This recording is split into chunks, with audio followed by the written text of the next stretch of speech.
Esta é uma das portas que se abrem na muralha arruinada da velha Castelo Rodrigo. Vamos hoje visitar Castelo Rodrigo.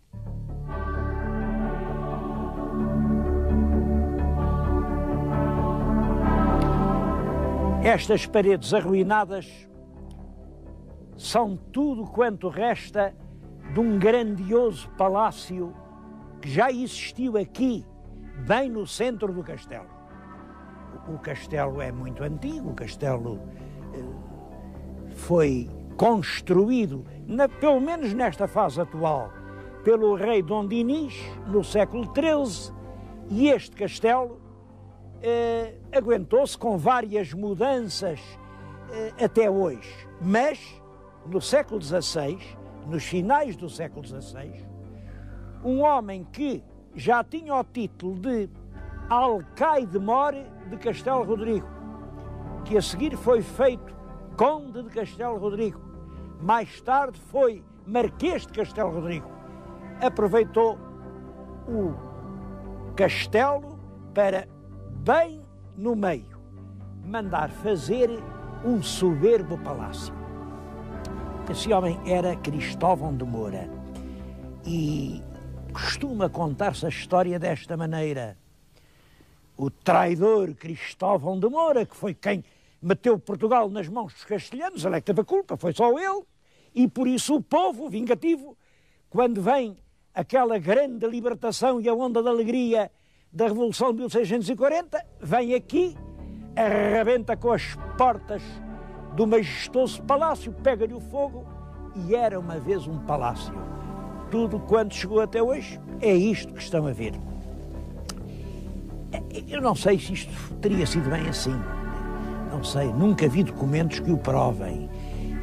E de certo modo não acredito. Não acredito por uma razão. Acho que em 1640 ninguém odiava já Cristóvão de Moura. Cristóvão de Moura tinha morrido há muitíssimo tempo. Eu creio que ele morreu cerca de 1615, portanto, havia mais de 20 anos que ele tinha morrido. Não se odeia assim um homem. E porquê é que o haviam de odiar? Já agora vamos lá ver quem foi o Cristóvão de Moura. Ele está ligado a Castelo Rodrigo, era filho de um fidalgo relativamente modesto, mas que era o Luís de Moura, que era o Alcaide-Mor de Castelo Rodrigo, e o pai, que vivia em Lisboa, quando pequeno, que fez estudos e revelou-se de uma grande inteligência, quando pequeno tinha 14 anos, mandou para Castela. E mandou para Castela por uma razão. É que o Luís de Moura estava casado com uma senhora que era irmã de um grande embaixador, de um grande diplomata, o Lourenço Pires de Távora, que estava nessa altura na corte de Castela. Estava lá e, portanto, sempre podia arranjar, enfim, olhar pelo destino do rapazinho, e aqui vai o Cristóvão de Moura, confiado ao tio, aos 14 anos. O tio conseguiu, rapidamente, metê-lo no paço da infanta Dona Joana, que vem a casar com o nosso infante Dom João. Olhem, a mãe del rei Dom Sebastião. Era a mãe del rei Dom Sebastião. E o embaixador Lourenço de Távora fez o sobrinho pajem da senhora infanta. Ele lá se criou, sempre em Castela, poucas vezes veio a Portugal, era completamente um castelhano. Quando o Filipe II governa, o Filipe II confia muito nele.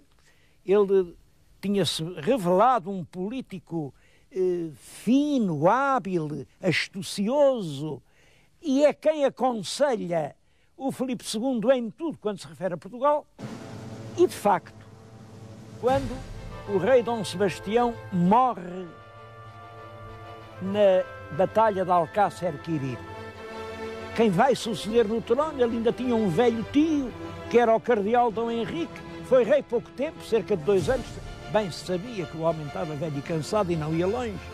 e não podia assegurar sucessão por duas boas razões. A primeira é que era cardeal e a segunda é que estava muito velho. Duas razões que se juntavam, portanto, quem ia ser o rei de Portugal? Reparem, este problema é interessante. É uma espécie de jogo de cartas. Tinha que ser um descendente do rei Dom Manuel. Está aqui o rei Dom Manuel.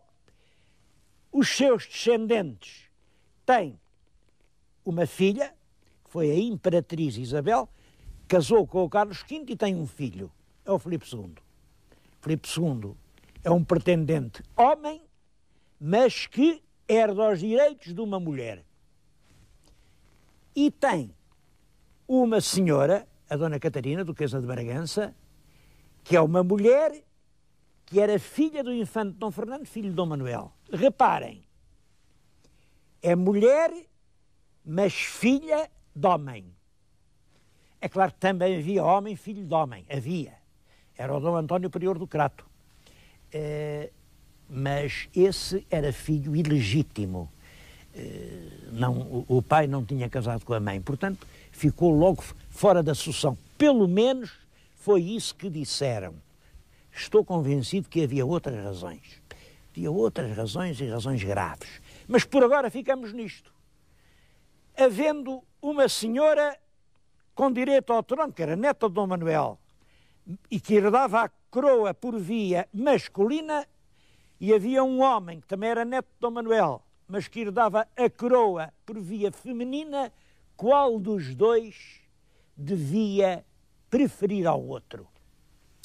As opiniões dividiram-se, os juristas, cada qual deu a sua opinião, e aí é que o Cristóvão de Moura, que é mandado a Portugal como representante do Filipe para defender os seus interesses, o Cristóvão de Moura começa a fazer muitos convites, muitos amigos, muitas promessas, prometia e prometia logo por escrito. É a famosa história das cédulas.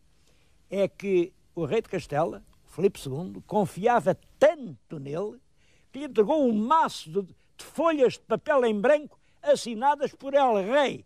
E ali o Cristóvão de Moura podia pôr tudo o que lhe apetecesse. E pôs. A uns prometeu fazer condes, a outros prometeu dar empregos, a outros mandar para a Índia, a outros dar tensas, dar rendimentos, dar vilas, dar castelos, dar dignidades. Um homem, quando quer uma coisa, não há nada que não prometa. E o Cristóvão de Moura prometeu, mas notem, prometeu e cumpriu. E cumpriu. É por isso que dizem que ele era traidor. Eu não sei se um homem que serve ao Senhor a quem jurou lealdade e que o serve bem, se pode chamar traidor. Ele nunca se apresentou como um fidalgo representante da legalidade portuguesa. Ele disse sempre, para mim, o rei legítimo é Filipe II. E dizia outra coisa, que era importante. Castela tem um imenso poder e vai tomar conta disto. A gente só pode escolher uma de duas coisas. Se vai tomar conta disto a bem e fazendo enormes concessões, enormes garantias, deixando-nos viver como um país independente, embora com um rei estrangeiro, ou então toma conta disto pela guerra, a mal. E nessa altura Portugal vai ser apenas mais uma triste província de Castela. E já tem que ser, que seja da melhor maneira. Eu devo dizer que ele tinha razão. Era fatal naquela altura, aquela situação. Era muito difícil encontrar forças, depois do imenso desastre de Alcácer Quibir, para resistir ao exército castelhano, que era um dos mais poderosos exércitos da Europa. Cristóvão de Moura, mais tarde, vem a ser designado pelo rei vice-rei de Portugal. Foi por duas vezes. A primeira entre 1603 e 1606 e a segunda entre 1608 e 1611. De ambas as vezes, defendeu os interesses portugueses, advogou junto do governo de Castela a proteção de tudo quanto era nacional. Não se conhecem nem perseguições, nem atos de violência. É claro que é certo que a história o ligou ao processo da perda da independência portuguesa em 1580.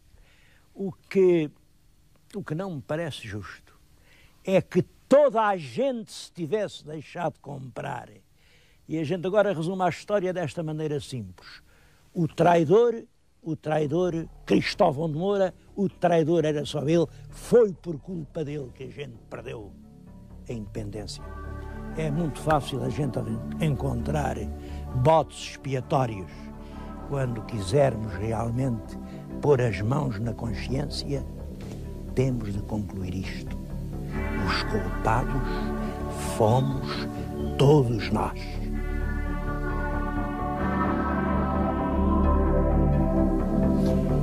Bom, eu penso, em resumo, que Cristóvão de Moura serviu os interesses portugueses pela forma porque era possível servi-los em 1580.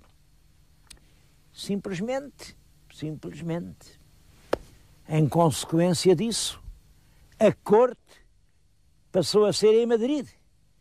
E 60 anos depois, os portugueses tinham descoberto a falta que faz um governo em Portugal, um governozinho português, mesmo que seja assim mais fraco, mas não há nada como um governozinho português. Isto quer dizer que 60 anos depois do domínio filipino, os portugueses tinham descoberto a falta essencial que a independência nos faz. Bom, e então revoltaram-se. Foi a tal revolta do 1º de dezembro de 1640. A gente na escola primária aprende, pelo menos aprendi, agora não sei como é, a gente aprendia que os 40 conjurados iam nas suas carruagens e ao bater das 9 horas saltaram da carruagem, fizeram uma revolução e meia hora depois, pronto, Portugal era outra vez um país independente. É preciso desconfiar dessas revoluções de meia hora. O que 1640 foi apenas uma tomada de atitude que naturalmente, os castelhanos não aceitaram. E depois dessa data do 1º de dezembro, foi necessário manter uma guerra que se prolongou ano após ano. 1640, 41, 45, 50, 55, 60, 65. Durou 28 anos. Estou precisamente junto de uma pedra que nos fala dessa época. Acho que se os meus telespectadores quiserem olhar um pouco até longe nos horizontes da memória, podem ver daí as ruínas de Castelo Rodrigo. E aqui, nesta coluna de granito, o que leem é o seguinte: Castelo Rodrigo foi socorrida por Pedro Jacques de Magalhães, general desta província, que venceu esta batalha neste lugar, com desigual poder, a 7 de julho de 1664. Do lado de trás está outra inscrição que diz que foi um dos soldados da batalha, um tal Tavares, quem mandou pôr aqui este monumento, que é o que hoje nos recorda a Batalha de Castelo Rodrigo. Bom, o que se passou foi isto. um exército espanhol bastante poderoso, comandado pelo Duque de Osuna, com mais de 4.000 homens e, sobretudo, com muita artilharia, penetrou aqui, estava daqui a bater as muralhas de Castelo Rodrigo e o governador da Almeida, que era o tal Pedro Jacques de Magalhães, combinou com o governador de Castelo Rodrigo uma manobra muito hábil. Os de Castelo Rodrigo, que eram poucos, parece que eram 150 soldados, saíram, fingiram que vinham atacar. Aqui o exército castelhano avança para os esmagar e é surpreendido quando as tropas da Almeida chegam justamente aqui e, a cavalo, carregam sobre eles pela retaguarda. É claro, muito aflitos, eles viram inimigos à frente, inimigos atrás e, naturalmente, perderam completamente o domínio da situação, fugiram para Castela, mas deixaram aqui, no solo, imensos prisioneiros, mais de 1000, centenas de peças de artilharia. Contam-me aqui na terra ainda, gente de agora, quando andam a cavar estas vinhas, ainda aparecem granadas que recordam essa batalha.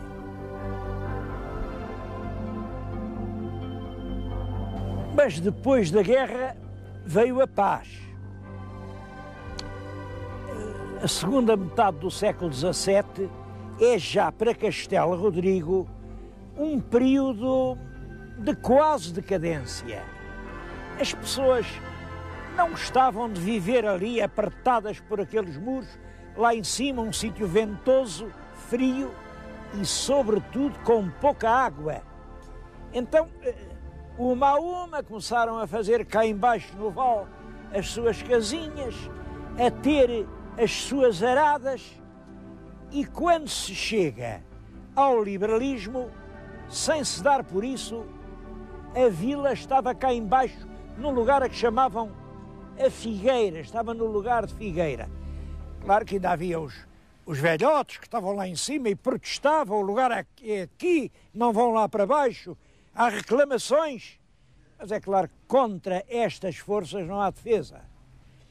Quando vem a reforma do Passos Manuel, em 1836, já a cabeça do concelho é colocada aqui, em Figueira, Figueira de Castelo Rodrigo, para a distinguir da Figueira do litoral, a Figueira da Foz. E o crescimento foi muito rápido, porque realmente esta Vila da Figueira podia-se orgulhar de ser o melhor celeiro do distrito da Guarda, a melhor adega do distrito da Guarda, o melhor lagar do distrito da Guarda. Uma terra muito farta, uma terra com muita água, que por isso cresceu e hoje, como vê, é uma linda vila, chamam-lhe a Vila Branca, olhada lá de cima das muralhas negras do castelo medieval, parece realmente uma pequena cidade que vai alargando nos campos.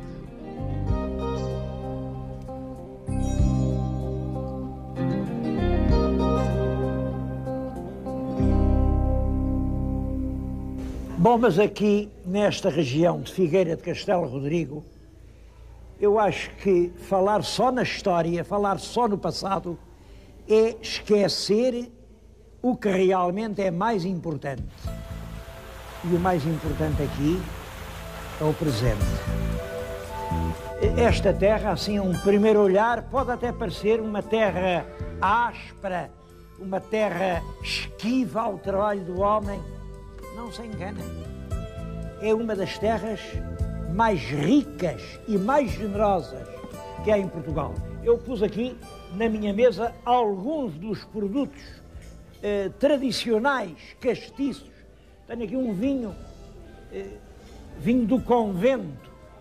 Este vinho, eu não quero fazer reclame de coisa nenhuma, mas penso que não há favor nenhum em dizer que este vinho é um dos mais belos vinhos portugueses. E além do vinho, há os laticínios. Aqui, entre estas colinas, há mais de 20 mil ovelhas. Os donos das ovelhas estão associados e produzem um queijo excelente. Este é inteiramente de ovelha, um queijo muito amanteigado, que é delicioso. E 20 mil ovelhas dão para uma produção de queijo grande. Há o azeite. O azeite da região excede os 10 milhões de litros por ano. É uma das regiões portuguesas mais ricas no azeite. Bom, e além do azeite, há a cerâmica e há os granitos, há os materiais de construção, há a amêndoa que se exporta em grande quantidade. Bom, e há estas pequenas coisas de sabor popular, estes enchidos, que é claro que são muito bons. Isto são os famosos esquecidos de Castelo Rodrigo. No conjunto, pensam que a produção agrícola do concelho é superior a 10 milhões de contos. Ora, se pensarmos que no concelho há uma população de 10 mil pessoas, vejam isto que eu já disse uma vez a propósito de uma outra região dos Açores. Se em todo o nosso país o trabalho tivesse esse rendimento, nós deixávamos de dizer que éramos um país pobre.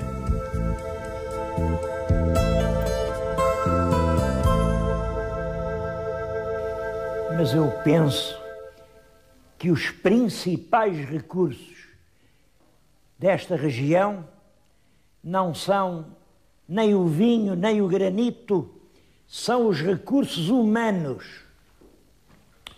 Esta gente é uma gente que emigra muito, mas vá para onde vá, dá sempre conta de si. E não é preciso ir ver o trabalho dos imigrantes. Eu peço às pessoas, ponham os olhos nos olhos destes jovens. Vejam esta gente. Impressiona-me muito que em terras assim nós estamos a educar no fundo para a imigração. Eles crescem quando são uns homenzinhos, não há aqui empregos para eles e vão-se embora.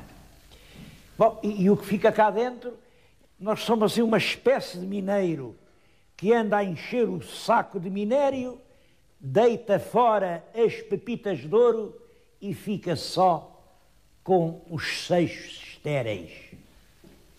Acho que esta gente destas regiões, claro, nós não podemos impedir que emigrem, não podemos impedir ninguém de ir procurar a sua vida onde ela for melhor. Agora, acho que todos podíamos fazer um esforço para que, para gente desta, houvesse sempre um lugar dentro de Portugal, porque isto é a melhor riqueza que hoje nós temos.